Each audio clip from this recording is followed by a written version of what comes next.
C'è una notte che la Marina Militare Italiana non dimenticherà mai. Una notte in cui il coraggio non bastò. 3 dei nostri incrociatori più potenti e 2 cacciatorpediniere, avvolti dalle tenebre del Mediterraneo, navigavano ignari verso una trappola mortale. Nella notte tra il 28 e il 29 marzo 1941, la Regia Marina affrontò il suo momento più buio. Il nemico aveva un vantaggio che valeva più di 1000 cannoni. Poteva vedere nell'oscurità. Per la mancanza di una sola, cruciale tecnologia, il radar, perdemmo 2303 marinai in poche terribili ore, nelle acque gelide al largo di Capo Matapan. Fermati un secondo e pensa a questa cifra: 2303 vite. Questa non è solo una statistica storica, è il numero che cambia tutto quello che credevi di sapere sulla nostra marina. Quella tragica sconfitta fu una lezione scritta col sangue, una lezione sull'importanza vitale della superiorità tecnologica. Ma da quella lezione, da quel disastro, è nata la più grande vincita navale del Mediterraneo. Oggi le navi da guerra italiane sono considerate tra le migliori al mondo, tanto che persino la marina americana, la più potente del pianeta, si è ispirata a loro. E la NATO, l'alleanza militare più forte della storia, ci affida alla difesa del suo fianco più strategico e instabile, il Mediterraneo. Quello che sto per raccontarvi viene spesso tenuto fuori dai radar dei media tradizionali, quasi di proposito peraltro. E questa non è solo una storia di navi, è la storia di come una tragedia ci ha reso più forti. Ed ecco perché oggi la Marina Militare Italiana fa davvero paura nel Mediterraneo. Per comprendere la marina di oggi, torniamo indietro a quella notte maledetta. Immaginate la scena. La squadra navale dell'ammiraglio Iachino è in mare, forte, orgogliosa. A bordo degli incrociatori pesanti Zara, Pola e Fiume e dei cacciatorpediniere Vittorio Alfieri e Giosuè Carducci, migliaia di uomini si sentono sicuri dalla propria forza. Le navi italiane sono veloci, ben armate, comandate da ufficiali coraggiosi, ma sono cieche. La Royal Navy, al contrario, ha un asso nella manica che cambierà per sempre la guerra sul mare, il radar. Per tutta la giornata del 28 marzo 1941, le navi britanniche seguono i movimenti italiani a distanza di sicurezza, invisibili, tracciando ogni rotta, ogni virata. Gli ammiragli italiani si affidano ancora all'avvistamento a occhio, alle vedette e a un concetto di guerra che sta per essere brutalmente spazzato via. Il dramma si consuma dopo il tramonto. L'incrociatore Pola viene immobilizzato da un siluro lanciato da un aereo britannico e un'esca. L'ammiraglio Cattaneo, a bordo dello Zara, riceve l'ordine di invertire la rotta per andare in soccorso della nave sorella, portando con sé il Fiume e i cacciatorpediniere. È una decisione dettata dall'onore e dal cameratismo, ma in un'epoca di guerra elettronica è un suicidio. Le navi italiane navigano dall'oscurità più totale, senza alcuna percezione di ciò che le attende. Dall'altra parte, sugli schermi radar delle corazzate britanniche, Valiant, Warspite e Baram, i puntini luminosi delle navi italiane sono perfettamente visibili. L'ammiraglio Cunningham ha la visione completa del campo di battaglia. Può scegliere il momento, la distanza, l'angolazione. Può orchestrare il massacro. Alle 22:27, a una distanza di appena 3500 metri, ridicolmente breve per un duello navale, le 3 corazzate britanniche aprono il fuoco simultaneamente. I loro proiettili illuminano a giorno le sagome degli incrociatori italiani, colti di sorpresa in modo così totale da non avere neanche il tempo di brandeggiare i cannoni. In meno di 5 minuti, una tempesta di proiettili da 381 mm si abbatte sullo Zara e sul Fiume. Le navi, orgoglio della nostra flotta, diventano ammassi di ferro incandescente. Esplodono, si capovolgono, affondano, portando con sé quasi tutto il loro equipaggio. Poco dopo, anche il Pola e i cacciatorpediniere Alfieri e Carducci vengono annientati. 2303 morti. La tecnologia aveva schiantato il coraggio. Questa non fu solo una sconfitta militare, fu un trauma nazionale. L'idea che il valore umano potesse essere annullato da un vantaggio tecnologico divenne un'ossessione. Un fantasma che avrebbe perseguitato la coscienza della marina militare per decenni. La lezione fu imparata nel modo più crudele possibile.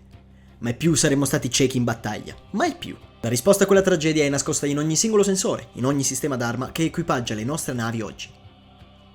Il dopoguerra è un periodo di macerie, non solo fisiche, ma anche morali. L'Italia ha perso, la sua flotta è decimata, il suo ruolo nel mondo ridotto ai minimi termini. Ma sotto la cenere, i semi della rivincita cominciano a germogliare. La neonata Repubblica Italiana entra nella NATO e, con l'inizio della Guerra Fredda, il Mediterraneo diventa uno dei teatri più caldi dello scontro tra Est e Ovest. Nessun giornale l'ha mai scritto così, ma è proprio qui che si forgia il DNA della marina militare moderna. Ascolta bene, all'Italia, per la sua posizione geografica, la NATO affida un compito specifico, vitale e incredibilmente difficile: la lotta antisommergibile, ASV, Anti-Submarine Warfare. I potenti sottomarini nucleari sovietici, la punta di lancia della flotta di Mosca, avevano nel Mediterraneo il loro terreno di caccia ideale, dove potevano minacciare le portaerei americane della Sesta Flotta. Il compito dell'Italia era diventare lo scudo subacqueo della NATO nel Mar Nostrum. Di colpo non eravamo più solo gli sconfitti, ma una barriera indispensabile.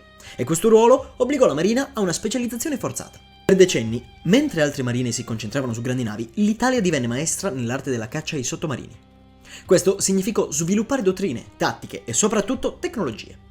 Iniziamo a investire pesantemente in sonar, sia scafo che rimorchiati. Diventammo pionieri nell'integrazione tra navi ed elicotteri specializzati nella lotta OSV, capendo prima di molti altri che la combinazione di una piattaforma navale e di un assetto aereo era la chiave per controllare vaste aree di mare. Navi come le fregate classe Lupo e Maestrale, nate in questo periodo, erano gioielli di ingegneria pensati proprio per questo. Veloci, manovriere e imbottite di sensori per scovare un nemico silenzioso e invisibile. L'ombra di Matapan era ancora lì però. La paura di essere ciechi era stata sostituita da quella di essere sordi di fronte alla minaccia sottomarina. Ogni sonar installato, ogni elicottero imbarcato, ogni tattica sviluppata era una risposta a quella paura.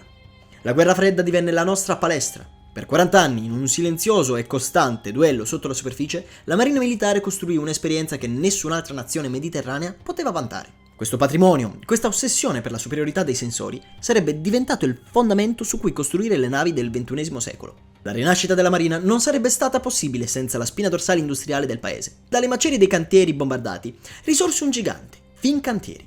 Oggi è un nome noto per le navi da crociera, ma la sua anima è sempre stata militare. Fincantieri non è solo un'azienda, è l'arsenale della Repubblica, l'erede di secoli di tradizione cantieristica italiana. Accanto a Fincantieri, un altro campione nazionale cresceva, specializzandosi proprio in ciò che c'era mancato a Matapan: l'elettronica, i sensori, il cervello delle navi. Quella che oggi conosciamo come Leonardo è diventata la mente dietro la forza della nostra flotta. Se Fincantieri costruisce lo scafo d'acciaio, Leonardo fornisce il sistema nervoso. Radar, sonar, comunicazioni e, soprattutto, il sistema di combattimento, il software che integra tutto e permette a una nave di combattere. Questa sinergia tra Marina, Fincantieri e Leonardo ha creato un ecosistema unico. La Marina definisce i requisiti basati sull'esperienza sul campo. Leonardo sviluppa la tecnologia per soddisfarli, Fincantieri progetta e costruisce una nave attorno a quella tecnologia, ottimizzando ogni aspetto. Un primo eccezionale frutto di questa collaborazione furono proprio i cacciatorpediniere classe Orizzonti, nati negli anni 2000. Navi come l'Andrea Doria e il Caio Duilio erano un salto quantico. Con le loro 7.700 tonnellate erano piattaforme create per il dominio dello spazio aereo. Il loro sistema missilistico PAAMS, con i missili Aster, poteva creare una bolla di sicurezza impenetrabile attorno a un gruppo navale. Ma questo era solo l'inizio. Il vero capolavoro doveva ancora arrivare. Il mondo stava cambiando, la guerra fredda era finita, ma nuove minacce emergevano. Serviva una nave non solo specializzata, ma versatile. Una piattaforma in grado di fare tutto. Combattere sottomarini, difendersi da attacchi aerei, colpire altre navi, proiettare forze speciali, controllare il traffico marittimo. La Marina italiana non voleva solo una nave, voleva la sintesi di tutta la sua storia. Voleva una nave che avesse le capacità antisommergibili della guerra fredda e i sistemi di difesa delle Orizzonte, con in più la flessibilità per le nuove sfide. Voleva una nave che incarnasse la lezione di Matapan: vedere e sentire tutto, prima e meglio di chiunque altro. E da questa esigenza nacque il programma FREMM.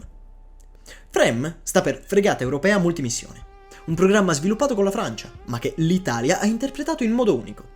Le nostre fregate, le classi Bergamini, sono oggi un punto di riferimento mondiale. E non è esagerazione nazionalistica come molti credono nei commenti. Cosa le rende effettivamente così speciali? Non una singola caratteristica, ma la fusione di 3 elementi: invisibilità, percezione e letalità. Partiamo dalla prima, l'invisibilità. La forma di una fregata Bergamini ha fiancate inclinate e sovrastrutture pulite, studiate per ridurre la traccia radar. Per un radar nemico, una fregata da quasi 7.000 tonnellate può apparire come un piccolo peschereccio. È la prima risposta a Matapan: se il nemico non ti vede, non può colpirti. Ma è nella percezione che la rivincita diventa totale. Le FREMM sono dotate di una suite di sensori senza eguali. Il pezzo forte è il radar Kronos Grand Naval di Leonardo, un radar AESA a facce piane.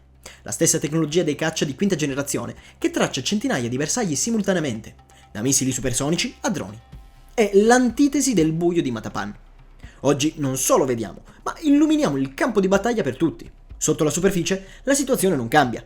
Le FREMM, in versione SV, sono cacciatrici di sottomarini temibili, con un sonar a scafo e un sonar rimorchiato a profondità variabile, VDS. Quest'ultimo è un pesce carico di sensori calato a centinaia di metri, sotto gli strati d'acqua che i sottomarini usano per nascondersi. In pratica li andiamo a stanare a casa loro.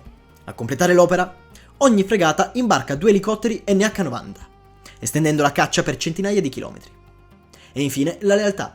L'armamento è potente e versatile. Per la difesa aerea ci sono i missili Aster 15 e Aster 30.